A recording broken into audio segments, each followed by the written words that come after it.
has gone to, has won a Super Bowl. He's taken a team to several NFC title games, although we know how that ended up, Skip, the last couple of years. I think this is a good hire for him. You know exactly what you're getting with Mike McCarthy.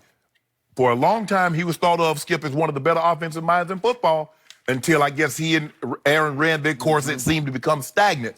Maybe he put too much, maybe he got lazy, Skip, because sometimes you can tend to do that. If you have an all-time great quarterback, I can just run anything and he can make it work. It's going to be interesting to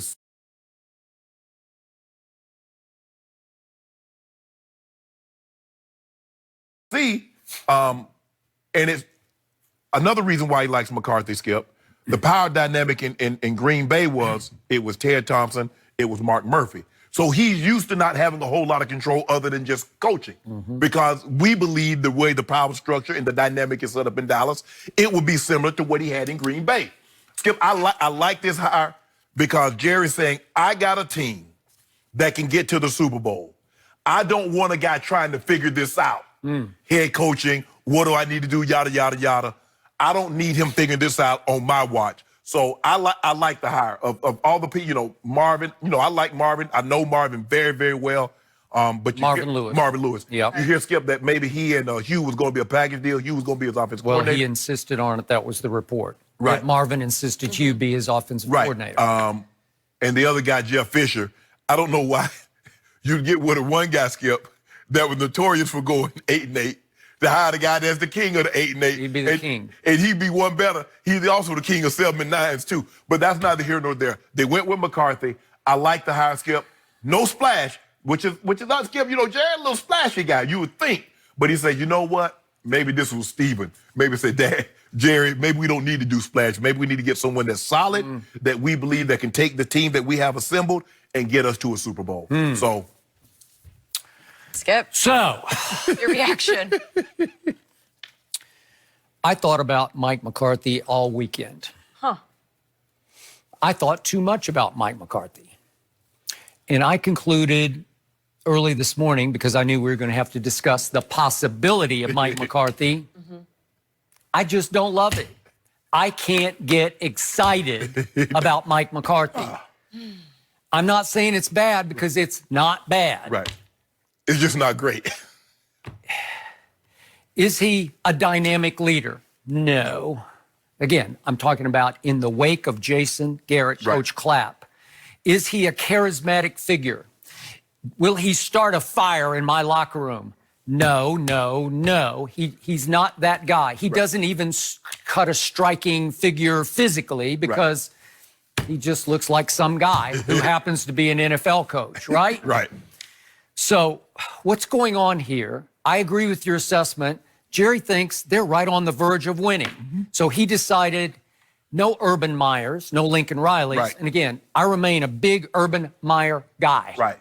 Urban Meyer has got charisma to him. He's got electricity to him. Wherever he went in college football, not good things, great things sparked and happened at Utah and Florida and Ohio State. Now, you can't recruit, obviously, in pro football. So I don't know. It would be much higher risk, but maybe much higher reward to go with Urban Meyer. But he's going to help you. He's going to help you as far as the draft, because a lot of these guys that's coming out, that's what gave Jimmy the advantage. Okay? Interesting. So, but Jerry said tried and true. So he went all the way to tried and truest. He went to the longest tenured NFL head coaches who are out of work right now. He started with Marvin Lewis. Okay, because I don't trust Jerry on this. Was Marvin Lewis just a Rooney Rule interview? It feels like it was. Feels like it. I'll tell you the truth. This is my conclusion. I was going to use this before the show. I would have liked Marvin Lewis more than Mike McCarthy. And I know Marvin was mired in too much mediocrity in Cincinnati, but he was strapped by one of the cheapest owners in pro football. It's a literal mom and pop operation in Cincinnati. Literally. And if you look at what he did through all those years, he still was, we'll see, nine games above 500. And again, he made the playoffs 7 times, and they went 0 for 7. But it was Andy Dalton. It was just, listen, Marvin Lewis can coach defense. And if you told me that Mike McCarthy would be able to hire Marvin Lewis to coordinate the defense, I would then be ecstatic. But I'm going to doubt Marvin would go for that. I would doubt that also. Okay, somehow I hope that's a possibility. Right. So let's look at why would Jerry be intrigued by Mike McCarthy? What happened? Mike McCarthy won one Super Bowl in his NFL life, and it happened at Jerry World. So that day he's out there, and all he's hearing from all of his cronies is, boy, this Mike McCarthy can coach. He can call it. He can call them plays, Jerry. And yet, I'm not the biggest Aaron Rodgers fan, but through that period when they were at their best, starting with that wild card, and remember, that was a straight road wild card run all the way to a championship. Yep. That was 10 years ago. Through that time, Aaron Rodgers was crazy on fire. He was what you call him. He was a transcendent thrower of the football. Right. He was, to your point, the greatest thrower of the football ever through that period. Right. And it felt like Mike McCarthy rode those coattails, right? Right. Were they great on defense? They were that year because Clay Matthews sort of spearheaded the defense, right? Were they ever really great on defense? No. Charles Woodson. You know, it was not.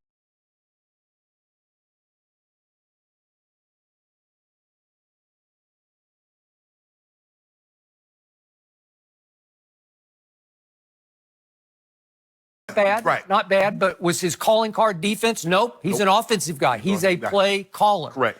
And as Aaron began to, you disagree with this, but I believe Aaron's in some decline. And as he declined over the last 4 odd years, then they began to clash more and more. And boy, they fell off the face of the earth. They missed the playoffs the last 2 years, right? Right. So you're going to sell me on that? You can't sell me on that. And I get it that all Jerry knows is that they went up to Green Bay for a playoff game against Mike McCarthy. And again, it was the Dez caught it game, but he lost to Mike McCarthy. Right. And then Mike McCarthy and Aaron Rodgers came to Jerry World 2016, Zeke's rookie year, and beat him in the playoffs. Right. So all Jerry knows is the following year and beat him again. Beat him again. They did. They beat him again at home. Right. And then this year, it wasn't Mike McCarthy, but he's thinking, gee, he's Green Bay. He's the Packers. He kept beating me. So if I can't beat him, I'm going to join up with him. He's going to be my head coach. Skip, I'm always leery of a guy that coaches, especially an offensive guy that coaches an all-time great player.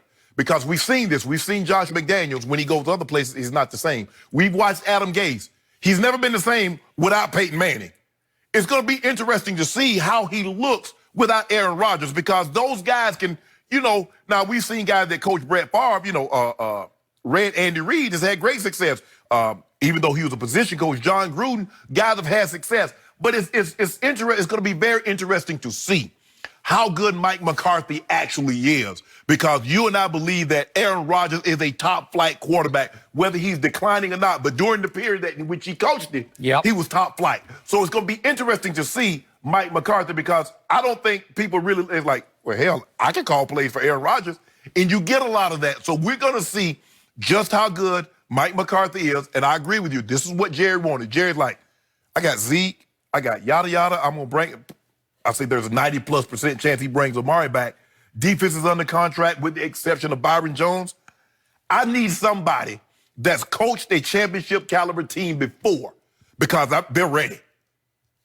That's the only reason I can think of. And then Mike, like you said, of all the guys that's out there, the Marvin Lewises, the Jeff Fisher, the McCarthys, and some of the other guys, I think he said, this is the only guy that got a Super Bowl on his resume. Jerry liked that. Okay. So why was I so against University of Oklahoma's Lincoln Riley? Again, I'm born and raised an OU fan. All offense, no defense. We don't need a wizard play caller. I thought Kellen Moore was pretty great most of the year. I don't know if Jason Garrett contributed to that, but I thought he was pretty great. So is Mike McCarthy going to insist on taking back over play calling? Because he gave it up for a while, and then he took it back. Right. Okay, so is Mike McCarthy going to be calling plays next year? I don't love it. I can't get more excited about it than Kellen Moore. Was one of the stipulations that, okay, you get the head coach, but he stays on and he calls plays. Because if the reports are true, Marvin was insistent that Hugh Jackson called the plays. Okay. My team needs a new mindset, a new fire starter on defense. Yes. The defense slowly faded into the sunset. It could not be trusted when it was time to either show up for kickoff or make the stop in the fourth quarter. Right. So will Mike McCarthy changed life in Dallas on defense? Nope. No, well, you better get somebody, Skip. He needs a fire and brimstone type guy Yeah. on defense. Because I believe the defense had gotten soft. They had underachieved. They started reading their press clippings. They had gotten their big dollars, and all of a sudden, that hunger wasn't there like it was when they were playing for those contracts. When we were talking about old, established NFL coaches, guys who are 60-ish, 50-ish. Yeah. Jarrett Bell, our friend from USA Today, brought up this morning, what about Bill Cowher? Obviously, he's been on TV for a long time. I don't think Coach coming out. Okay, but again, it's been 13 years since Bill Cowher coached down football in the NFL. But at least he was a defensive football coach. So my eyebrows went up because I'm thinking, Bill Cowher was a tough guy. And he fire. Woo. Oh, he gonna light a fire on everybody. Fire. And yet, is Mike McCarthy fire? Nah. No. He might, Skip. I don't know him. I don't. It's funny thing, Skip. I made the Pro Bowl. He was my position coach at the Pro Bowl. He used to be a tight ends coach at Kansas City back in the mid-90s. He did. So that's my only interaction with him. How did you find him? Zero? Like just Skip, look. like a bump on a log?